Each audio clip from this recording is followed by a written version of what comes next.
On a tense afternoon in August 1938, the golden age of British espionage in Europe came to a violent halt. Thomas Joseph Kendrick, the mastermind behind MI6’s vast network in Central Europe, was cornered by the Gestapo while trying to flee across the Austrian border. It was the most catastrophic operational disaster to strike the secret intelligence service in its first 30 years. Brought back to Vienna, Kendrick faced days of brutal interrogation. The Gestapo knew everything: the names, the safe houses, the couriers. The entire MI6 network had been laid bare. The agency was blind. And for the next 40 years, British intelligence would be haunted by a single burning question: who betrayed the spymaster? In 1981, controversial journalist Chapman Pincher dropped a bombshell.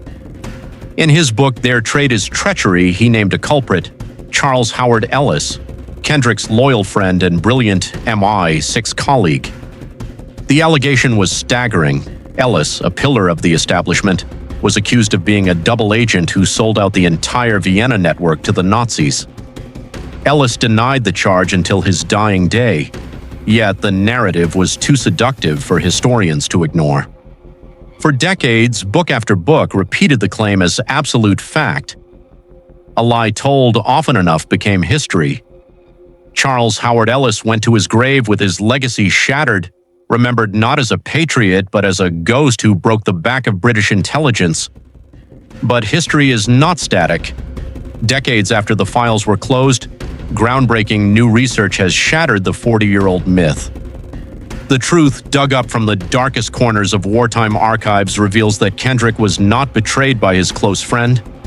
He was betrayed by a man from his own shadows.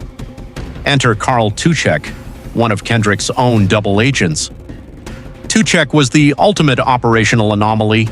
He didn't know the layout of MI6. He didn't even know the true identity of the man he was selling out.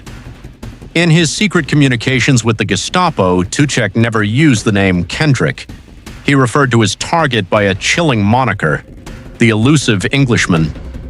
Tucek traded pieces of the puzzle until the Gestapo could finally close the net at the border. It wasn't a high-level systemic rot within London's headquarters that brought down the Vienna station. It was the classic localized hazard of trusting the wrong asset on the ground. With the ghost of treason finally exorcised, historians can now look at the true, unblemished record of Charles Howard Ellis, and it is a staggering resume of shadow warfare. From 1926, he successfully penetrated volatile White Russian anti-Bolshevik circles. During the rise of fascism, he joined Claude Dancy's legendary ultra-secret Z organization in Switzerland, running cutting-edge industrial espionage. When the world went to war, Ellis was sent to New York, serving under William Stevenson in the British Security Coordination, a massive covert influence operation that helped nudge a reluctant United States into World War II. His brilliant service eventually earned him the ultimate trust of MI6 Chief Stuart Menzies, who appointed him controller of the Far East. This is why history must always be re-examined. Without persistent research, the ink of a sensational headline can permanently poison the truth.